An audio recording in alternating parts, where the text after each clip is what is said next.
Okay, good morning to everyone. Once again, we are going to tell about the next प्रमेय. आज हम लोग सीखेंगे जिस प्रमेय का नाम है पाइथागोरस प्रमेय, और यह वो प्रमेय है क्लास 10 की, मुझे लगता है कि सबसे ज्यादा बार एग्जाम में पूछी जाने वाली प्रमेय है। और हम सभी लोग को क्या करना है, इस प्रमेय को बहुत अच्छे से स्टडी करना है। और पहले तो ये समझ लें, ये पाइथागोरस प्रमेय के नाम से जानी जाती है। और दूसरा, इसका स्टेटमेंट जो है यहाँ लिखा गया है, किसी समकोण त्रिभुज में कर्ण का वर्ग शेष दोनों भुजाओं के वर्गों के योग के बराबर होता है। यह इस प्रमेय को दो तरीके से लिखा हुआ आ सकता है।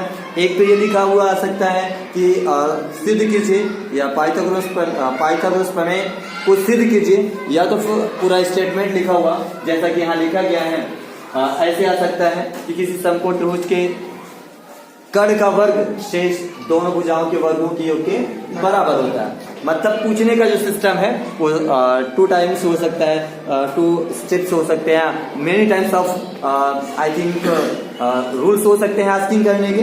बट चलते हैं हम लोग सीधे अपने प्रमेय पर। क्या करना है प्रमेय में, जैसा कि हम लोग जानते हैं कि उसका पहले फिगर बना लेते हैं। तो अब फिगर बनाते हैं। एक त्रिभुज बना लिया गया है ABC, और इसमें B से AC पर लंब खींचा गया है, और इस प्रोसेस को यहाँ लिखा गया है, दिया है। जैसा कि हम लोग जानते हैं कि प्रमेय में दिया गया है, पॉइंट को लिखा जाता है।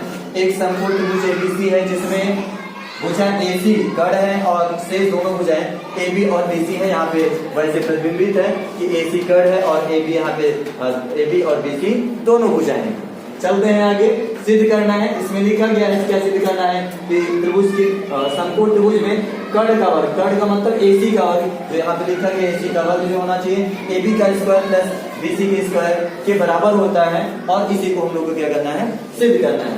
रचना में क्या है, BD लंब है AC पर, यही खींचा गया है। BD जो है AC पर क्या है, लंब है। तो ये इतना प्रोसेस था जिसको हम लोगों ने देखा। और अब क्या करना है, मेन काम करना है, जिसको उत्पत्ति के रूप में जानते हैं या प्रूफ के रूप में जानते हैं। तो हम लोग क्या करते हैं, अब आगे इसको प्रूफ करते हैं कि यह किस तरह से सिद्ध कर पाते हैं कि जो ये आपका प्रोसेस है, मतलब AC का वर्ग AB और BC के वर्ग के योग के बराबर होने जा रहा है। तो चलिए देखिए, सबसे पहला काम क्या करते हैं हम लोग, जो ये बड़ा वाला त्रिभुज है मतलब ABC है, उसको इस छोटे वाले त्रिभुज मतलब A D और B इसके समरूप सिद्ध करते हैं। जो कि यहाँ लिखा जा रहा है कि ट्रायंगल ABC और ट्रायंगल ADB में देखेंगे हम लोग, एंगल जो A आ रहा है वो एंगल जो आप ट्रायंगल बड़ा वाला बता रहे हैं उसमें भी A आ रहा है, और जब हम लोग छोटा वाला लिख रहे हैं तब भी A आ रहा है। और यहाँ लिखा हुआ भी है कि एंगल, यहाँ ट्रायंगल में भी A और A एक स्थान पे है, इसका मतलब ये इक्वल है और कॉमन है। तो ये लिखा गया angle A equal to angle A, ये कॉमन। और नेक्स्ट क्या है, angle ABC equal to angle ADB equal to 90 degree by construction है। यहाँ बाय नहीं लिखा गया है, बाय कंस्ट्रक्शन है।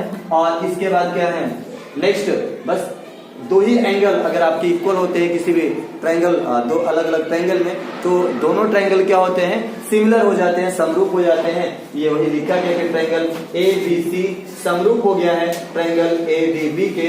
और हम लोगों ने ऑलरेडी पढ़ा है कि जब दो त्रिभुज समरूप हो जाते हैं तो उनकी संगत जो भुजाएं होती है उनका अनुपात आपस में बराबर होता है। तो सेम कंडीशन यहाँ पे लिखा गया है कि AB अपॉन में आएगा AD, जो AB अपॉन AD लिखा गया है। और AC का जो अनुपात आएगा वह AB के अनुपात के इक्वल आएगा, तो AC अपॉन AB हो गया। और इसी तरह से जो ये BC का है अनुपात वो BD के अनुपात में रहेगा, जो यहाँ लिखा गया है। तो त्रिभुज की जो तीनों भुजाएं थी वो आपस में समानुपाती बराबर है। और हमें क्या करना था, इसी दो को लेना था, क्योंकि हमें जो सिद्ध करना है उसमें AB का स्क्वायर आना चाहिए। तो यहाँ पे क्या करेंगे हम कि अगर क्रॉस मल्टीप्लाई करेंगे तो हमारा AB का स्क्वायर आ जाएगा। तो पहले क्या किया गया है, AB और AC का गुणा करेंगे तो AC मल्टीप्लाई AD हो जाएगा, और AB में AB से मल्टीप्लाई करेंगे तो AB का स्क्वायर हो जाएगा। जो हमारी जरूरत थी वो हमको मिल जाता है। इसका मतलब इसको हम लोग क्या करेंगे, एक इक्वेशन बना लेंगे, इक्वेशन नंबर 1। ठीक है, तो आगे चलते हैं। अब क्या करना है हम लोग को, फिर इसी बड़े वाले त्रिभुज को हमें इस छोटे वाले त्रिभुज के समरूप सिद्ध कर लेना है।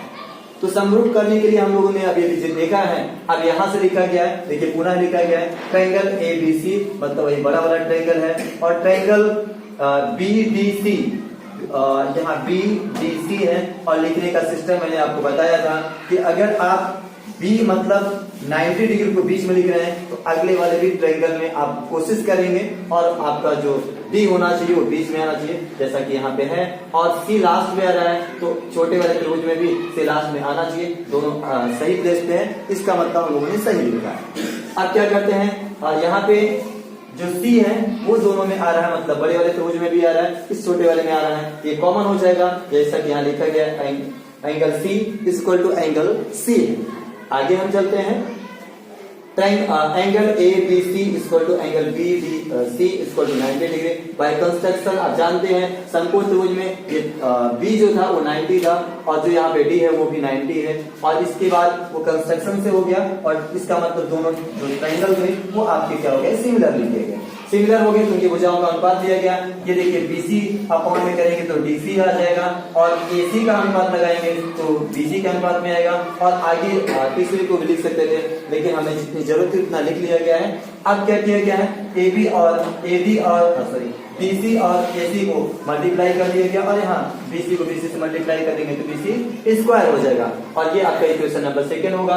अब हम लोग क्या करेंगे, इसी दोनों इक्वेशन को जो यहाँ पे लिखा गया है और जो ये आपका फर्स्ट वाला था उसको एक साथ जोड़ देंगे। क्यों जोड़ देंगे, क्योंकि यहाँ पे लिखा गया था अगर AB का स्क्वायर मिल जाएगा, BC का स्क्वायर मिल जाएगा, तो दोनों को हम लोग ऐड कर देंगे, तो हमारे जो हमें जो सिद्ध करना है वहां तक पहुंच जाएंगे। तो सीधे क्या किया गया है, यहाँ पर दोनों को जोड़ा गया है, AC दोनों में था, कॉमन हो गया है, AB और BC को प्लस के रूप में लिख दिया गया है, ये दोनों अलग अलग है तो दोनों को स्क्वायर के रूप में लिख दिया गया है। अब क्या करेंगे आप, AB और BC यही सबसे मेन है जो यहाँ देखेंगे अपने फिगर में, तो AB प्लस BC को एक साथ हम लोग AC लिख सकते हैं, तो इसके साथ AC लिखा गया, और AC ऑलरेडी पहले से था, और इधर का तो सीधे उतार लिया गया है, और यहाँ AC में AC से मल्टीप्लाई करेंगे तो AC स्क्वायर हो जाएगा, equal to AB square plus BC square. और अगर आप देखेंगे तो हम लोग को क्या करना था, यही सिद्ध करना था, और मुझे लगता है AC जो थी ये इस त्रिभुज की वो कर्ण है, मतलब इस त्रिभुज का कर्ण है,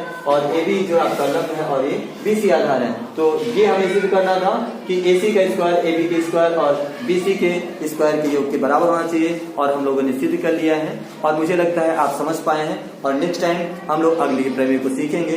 thank you for watching this video, और हम मिलते हैं अगले वीडियो के साथ।